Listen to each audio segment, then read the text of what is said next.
Good evening. In Seattle's South Side, in what is known as the International District, lays a darkened alleyway that joins South King Street to South Weller Streets. It's known as Maynard Alley South, a lightless, dismal spot that most people avoid. It lies in a lifeless repose and quiet that is shattered only briefly by a restaurant worker stepping out to dispose of garbage or by the seagulls and crows fighting over scraps. The homeless don't stay here, not even for a night, and people walking by on adjacent streets will avoid even a glance down this alley that isn't really an alley, down the street that isn't really a street. It didn't used to be this way. The evenings used to bring party-goers, lovers, and gamblers here. Music, laughter, and serious waging would leak out of the local club and into this alley for over 4 decades. That all changed, though, after the massacre.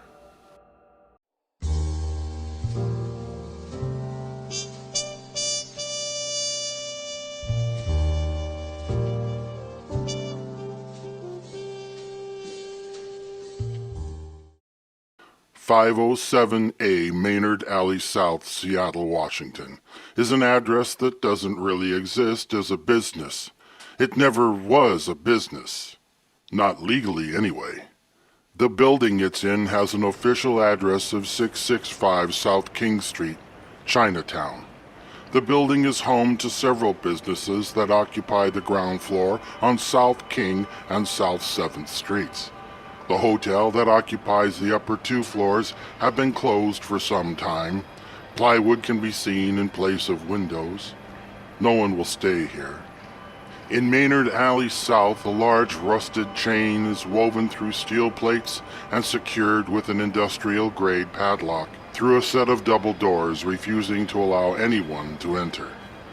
This morose frontage of stucco, glass brick, and graffiti hardly hints at what it once was, but by all accounts, it really used to be something.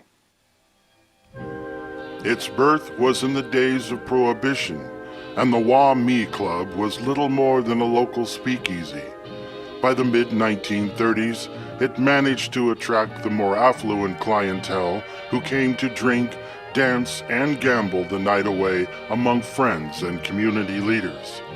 Although a spirited social club, it was also one of the few places in Seattle offering high-stakes gambling. Thousands of dollars were won and lost at the Wah Mee every day. Its decor lived up to its reputation. Once inside, a large smiling Buddha would greet you and beg the tummy rub for good luck. A long serpentine bamboo bar circled its way across the entire length of the main room. Adjacent to this, there were decorative tables for its well-dressed guests, and large round Chinese globes hanging from the ceiling, offering up a warm glow throughout the room. Those looking for excitement could pass through an oriental archway into the gambling areas to try their luck. By the 1940s, the Wah Mee had become so successful that second-floor hotel rooms were removed above the club to make way for the expansive casino. Gambling was good at the Wah Mee, and it was also very illegal. Entry to the club was limited and rumored to be members only, but if you knew the right people and had the right amount of ready cash, you could get inside. The glass brick in front had one brick that was clear enough to see through. You would be checked by someone on the other side who would make the decision whether or not to push the buzzer to the outside double door. A doorman in white sport jacket and tie would usher you in through the second set. From the 1930s through the 1950s, the Wah Mee flourished as a gambling den, after-work hangout, and nightclub. By the 1970s, though, and as things began to show age, the opulence began to disappear, replaced by the functional rather than the decorative. But its popularity with the local business owners and workers continued despite the club's lack of upkeep, and by the 1980s it still pulled in nearly $10,000 a day from the gambling trade. This all ended just before midnight on February 18, 1983. A Chinese immigrant by the name of Quan Fei Willie Mack was a regular player at the Wah Mee, and after losing a sizable amount of money, decided to enlist the help of two friends in order to get it back. The three men, armed with automatic weapons, were allowed to enter the club without question. It was then that the workers and customers, 14 in all, were ordered to the floor at gunpoint. Each person was hogtied hands to feet with nylon cord. The robbers helped themselves to over $10,000 in cash before shooting everyone execution style through the head. One dealer, grievously wounded, managed to free his hands and slowly drug himself past the bloody corpses and into Maynard Alley South, where he was finally discovered. It was with this man's testimony that the three mass murderers were soon caught and later convicted.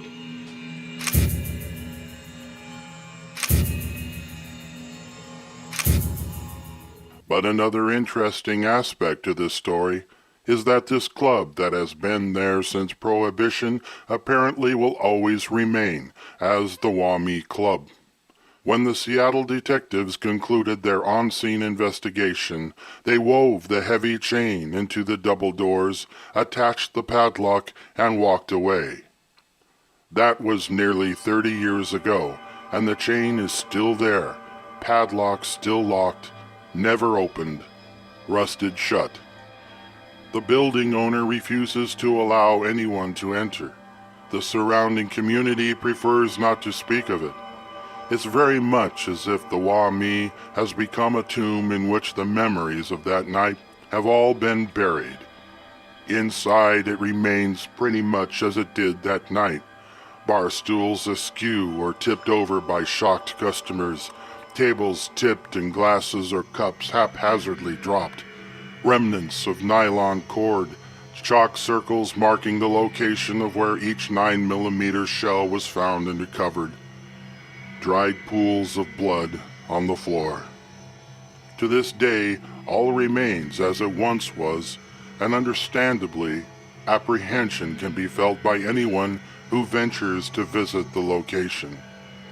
There's a heaviness here, a foreboding that causes even the most light-hearted to laugh in a nervous way, as if not to dare taunt the spirits that rest within. Ghost tours stop by on their haunted rounds, but of course no one can go inside. Some have tried to photograph through the glass brick. Others have managed to lower a camera by a string from the gap at the top of the doors. A self-timer and flash captures still images of what remains after death at the Wah Mee. One night of true horror existed here, a night that was examined forensically but never removed. It's odd that no attempt was made to clean it up, rent it, or even gut the club.